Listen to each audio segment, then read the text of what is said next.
Good evening students. तो देखिए कल हमने management of change chapter start किया था, है ना। उसके कुछ फैक्टर्स किए थे, मीनिंग किया था। आई थिंक क्लियर हो गया होगा। अब देखिए नेक्स्ट टॉपिक है टाइप्स ऑफ चेंजेस, कि जो चेंजेस है वो कितने तरह के होते हैं। अब जो चेंजेस है दे आर टू टाइप्स। एक तो रिलेटिंग टू वर्क, जिसमें काम में कुछ चेंज करना हो, और एक होता है कि चेंजेस रिलेटिंग टू ऑर्गेनाइजेशन, जिसमें ऑर्गेनाइजेशन में ही कुछ चेंज करना है। तो ये टू टाइप के चेंजेस हैं। आप देखिए वन बाय वन। सबसे पहला है चेंजेस रिलेटिंग टू वर्क, कि first one is changes in the method of work, कि काम करने का तरीका ही चेंज कर दिया जाए। मतलब हो सकता है कि कोई नई नई विधियाँ आ गई हों, कोई नए नए मेथड आ गए हों जिसका डेवलपमेंट हो रहा है, और अगर आप पुराने मेथड से ही चलते रहेंगे तो प्रोडक्ट अच्छा नहीं बनेगा, है ना। तो फिर चेंज करना पड़ेगा किसमें, मेथड ऑफ वर्क में।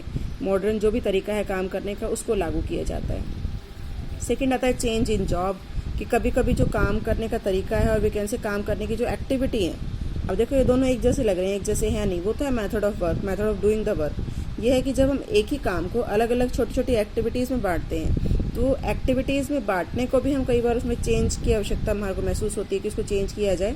तो इसको भी हम क्या कहते हैं, चेंजेस इन जॉब, कि जॉब में चेंज कर रहे हैं। थर्ड जो चेंज है वो किस तरह का होता है, चेंज इन मशीन्स, कि आपकी जो मशीन है वो पुरानी हो गई, ऑब्सोलीट हो गई, है ना। अब ऑटोमेटिक मशीन्स आ रही हैं, पहले मैनुअल चलती थी। तो ऑब्वियसली कॉम्पिटिटर अगर ऑटोमेटिक मशीन यूज़ कर रहे हैं तो उनकी कॉस्ट कम आएगी।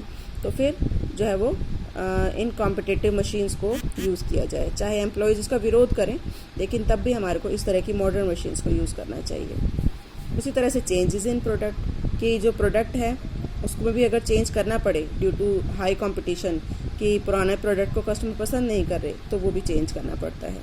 और इसी तरह से चेंजेस इन ट्रेनिंग मेथड, कि जो ट्रेनिंग प्रोवाइड की जा रही है, एम्प्लॉयज़ को ट्रेनिंग दी जा रही है, नए नए मेथड सिखाए जा रहे हैं, न्यू न्यू मशीन्स आ रही हैं, है ना। तो हो सकता है कि जो ट्रेनर है वो जो मेथड यूज़ कर रहा है वो मेथड ज़्यादा अप्रोप्रिएट नहीं है, उसको भी चेंज करने की अगर रिक्वायरमेंट है तो वो भी करना पड़ता है। उसके बाद देखिए सेकेंड टाइप है चेंजेस रिलेटिंग टू ऑर्गेनाइजेशन, कि ऑर्गेनाइजेशन में क्या क्या चेंज करने पड़ते हैं। सबसे पहला चेंजेस इन ऑर्गेनाइजेशन स्ट्रक्चर, कि कई बार स्ट्रक्चर में ही चेंज करना पड़ता है। जैसे देखिए कंपनी में कई डिपार्टमेंट होते हैं, है ना। पहले जो डिपार्टमेंट होते थे, purchase department, sale department, marketing department, है ना, और इसी तरीके से प्रोडक्शन डिपार्टमेंट, एम्प्लॉय डिपार्टमेंट। उसके बाद अगर ऐसा कुछ फील किया जा रहा है कि सेल्स एडवर्टाइजमेंट या सेल्स डिपार्टमेंट, मतलब वो कहते हैं कि एक अध्ययन से महसूस किया गया कि जो विज्ञापन विभाग है वो अलग होना चाहिए। अलग होने की जरूरत नहीं है, बल्कि उसको सेल्स डिपार्टमेंट का ही एक पार्ट बनाया जा सकता है। तो ये अलग अलग करने की जरूरत नहीं है। तो अगर ऐसा कुछ फील किया जा रहा है तो ये किस चीज़ में चेंज किया जा रहा है, चेंज इन ऑर्गेनाइजेशनल स्ट्रक्चर में। हुआ क्लियर। अब देखिए सेकेंड आता है changes in the position of employees, कि आप एम्प्लॉय के पोजीशन को चेंज करना चाहते हैं। जैसे कोई अकाउंट्स की पोस्ट पे काम कर रहा है, कोई अकाउंटेंट है, आप उसको सीनियर बनाना चाहते हैं, है ना। आपको लगता है कि मतलब उसको नॉलेज ज़्यादा है, तो आप उसके लेवल को चेंज कर सकते हैं। मतलब ऊपर कर सकते हैं या नीचे, या प्रमोशन कर सकते हैं या डिमोशन कर सकते हैं। तो इस तरह का चेंज भी कहलाता है ऑर्गेनाइजेशन स्ट्रक्चर में।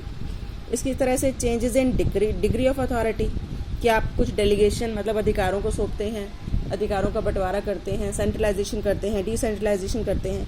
आपको ये लगता है कि ये जो डेलीगेशन है इसकी मात्रा को बढ़ा देना चाहिए, कि काम का बंटवारा करना चाहिए। तो ये भी एक तरह का चेंज है।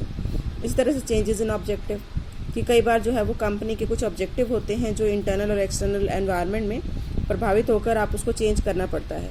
तो जहाँ पर रिक्वायरमेंट है आप उसको चेंज कर सकते हैं। इसी तरह से चेंज इन कम्युनिकेशन नेटवर्क, कि कम्युनिकेशन की जो नेटवर्क है फॉर्मल और इनफॉर्मल, है ना, उसमें भी फॉर्मल इनफॉर्मल कहाँ कहाँ पर इम्प्लीमेंट किए जा सकते हैं। रिटर्न, ऑरल, या जैसे इसने बताया सांकेतिक, मतलब जो नॉन वर्बल लैंग्वेज है उसको आप कहाँ कहाँ यूज़ कर सकते हैं। तो वहाँ पर भी अगर किसी चेंज की ज़रूरत है तो वो किया जाता है। इसी तरह से प्रोत्साहन पद्धति में, प्रोत्साहन पद्धति और वैकेंसी मोटिवेशन, कि मोटिवेशन के जो मेथड्स होते हैं कि उनको काम करने के लिए किस तरह से प्रेरित किया जाए। तो उसमें भी मोनेटरी, नॉन मोनेटरी, है ना, इस तरह के जो मोटिवेशन या इंसेंटिव्स की जो टेक्निक्स हैं उसमें भी अगर चेंज करने की ज़रूरत है तो वो किया जा सकता है। तो ये था कुछ टाइप्स ऑफ चेंजेस।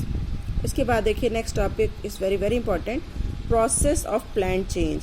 जैसे आपको पहले बताया था कि जो चेंज किया जाता है ऑब्वियसली उसको विरोध करने वाले भी बहुत होते हैं, बहुत इजीली उसको एक्सेप्ट नहीं कर सकते लोग, है ना। तो कुछ तो उसको उसके लिए एग्री होते हैं, कुछ डिसएग्री भी होते हैं। तो यहाँ पर प्लान्ड चेंज क्या कहा कि चेंज तो करना है, लेकिन प्रॉपर प्लानिंग से करना है ताकि जो विरोध करने वाले हैं उसका इफेक्ट उसके ऊपर ना पड़े। मतलब एम्प्लॉय से ही आपने सजेशंस मांगने हैं, अगर वो उस चेंज को एक्सेप्ट करते हैं देन इट्स ओके, तब तो आपको कोई प्लानिंग की ज़रूरत नहीं है, आप इम्प्लीमेंट कर सकते हैं। लेकिन अगर कुछ लोग इसका विरोध करने वाले हैं तो आपको प्लानिंग करनी पड़ेगी कि उस चेंज को किस तरह से एक्सेप्ट कराया जाए। अब देखिए ये प्रोसेस आपको दी हुई है कि इसके कुछ स्टेप्स हैं 1 बाय 1। सबसे पहला देखो फर्स्ट पार्ट है परिवर्तन की आवश्यकता की पहचान। ये कुछ स्टेजेस हैं।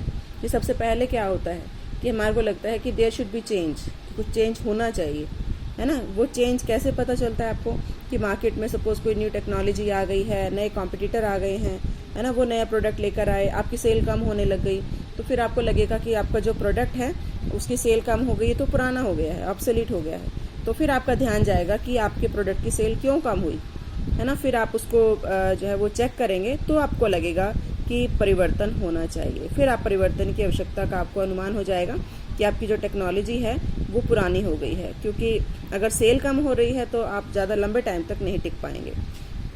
उसके बाद आपने ये तो सोच लिया कि चेंज करना है, लेकिन किस तरह का चेंज करना है ना। फिर आप आइडेंटिफाई करेंगे एरिया टू बी चेंज, कि कौन से एरिया को चेंज करना है।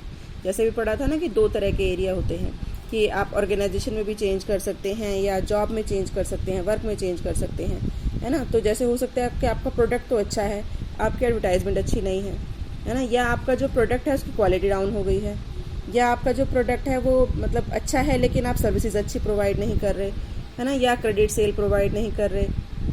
तो इस तरीके से आपको ये ढूंढना है कि आपकी सेल कम हो रही है तो क्यों कम हो रही है, उसका क्या रीज़न है, उसको फाइंड आउट करना है ताकि उसी को आप चेंज कर सकें। तो ये था कुछ इसका सेकेंड स्टेप।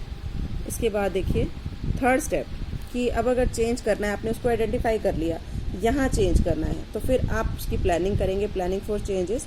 ये चेंज लाएगा तो who will bring the change, ये चेंज कौन लाएगा, कब किया जाएगा, कैसे किया जाएगा। अब कौन लाएगा में आपने देखना है कि अगर ये माइनर सा चेंज है, हल्का सा चेंज है, तो वो तो जो भी उसका हेड है, जो सुपरवाइज़र है, सुपरिटेंडेंट है, वो भी कर देंगे। लेकिन अगर कोई मेजर चेंज है, जैसे टेक्नोलॉजी ही चेंज करनी है, मशीनरी चेंज करनी है, स्टाफ चेंज करना है, तो फिर आपको एजेंट अपॉइंट करना पड़ेगा, उस पर मेहनत करनी पड़ेगी। ठीक है। अब नेक्स्ट आता है कि कब चेंज किया जाए। तो इसके लिए देखा जाएगा कि उसका मतलब कौन सा पीरियड होना चाहिए। सबसे पहले आपने ये देखना है कि जो विरोधी शक्तियाँ हैं वो कितनी हैं। विरोधी शक्तियाँ मतलब जो अपोज कर रही हैं, जो उसका विरोध कर रही हैं, वो हैं भी या नहीं है तो इसको कोई प्रॉब्लम नहीं है, लेकिन अगर हैं तो वो कितनी हैं, है ना। फिर उनको समझाने में कितना टाइम लगेगा, ऑब्वियसली उनको समझाना पड़ेगा, समझाने के बाद ही आप चेंज कर सकते हैं। फिर नए साधन, मतलब जो आप चेंज कर रहे हैं, न्यू मशीन लाना चाहते हैं, उसको जुटाने में कितना टाइम लगेगा। फिर मशीन तो आप नहीं ले आए, एम्प्लॉयज़ को वो चलानी नहीं आती, उनको ट्रेनिंग देने में कितना टाइम लगेगा, है ना। तो ये कब किया जाएगा, इसको प्लान किया जाएगा। नेक्स्ट आता है कैसे किया जाएगा। अब कैसे किया जाए में वही है कि अगर कोई विरोध नहीं कर रहा तो आप इमीडिएटली आप उसको इम्प्लीमेंट कर सकते हैं, लेकिन अगर विरोध करने वाली पार्टी ज़्यादा है तो फिर आप धीरे धीरे इसको चेंज करेंगे, एकदम से चेंज नहीं कर देंगे। तो ये हमारा थर्ड स्टेप है। उसके बाद देखिए नेक्स्ट फोर्थ स्टेप आता है परिवर्तन शक्तियों का निर्धारण, कि जो परिवर्तन किया जाना है उसमें उसकी जो शक्तियां हैं उसको किस तरह से निर्धारित करेंगे। तो देखो परिवर्तन में कहाँ कहाँ परिवर्तन हो सकता है, एक व्यक्ति में, एक समूह में, या पूरे संगठन में, मतलब कहाँ कहाँ चेंज करता है या कौन कौन ज़्यादा इफेक्टिव होता है। पहला जो परिवर्तन है उससे प्रभावित होने वाले आपको शक्तियों का निर्धारण करना है ना। इसके बाद ये देखना है कि इससे जो शक्तियाँ मतलब इफेक्टिव हो रही हैं वो उसके पक्ष में है या विरोध में है। अगर पक्ष में ज़्यादा है, विरोध में कम है, तो इट्स ओके। फिर आप जो विरोध में हैं उनको मनाने में टाइम जो है वो कम लगेगा, है ना। उस टाइम पर तो आप उसको इम्प्लीमेंट करने के लिए तैयार हो जाएंगे, और जो परिवर्तन एजेंट है उसको पक्ष में रहने वाले और विपक्ष में रहने वाली जो है वो शक्तियों की तुलना करके वो डिसीजन ले सकता है कि किस तरह से चेंज करना है। उसके बाद देखिए नेक्स्ट स्टेप आता है उसको इम्प्लीमेंट करना। जैसे बताया कि अगर पक्ष में पार्टीज अधिक हैं, है ना, पक्ष में लोग अधिक हैं, तो ऑब्वियसली आप उसको इमीडिएटली आप जो है वो इम्प्लीमेंट करा दोगे, वेट नहीं करोगे।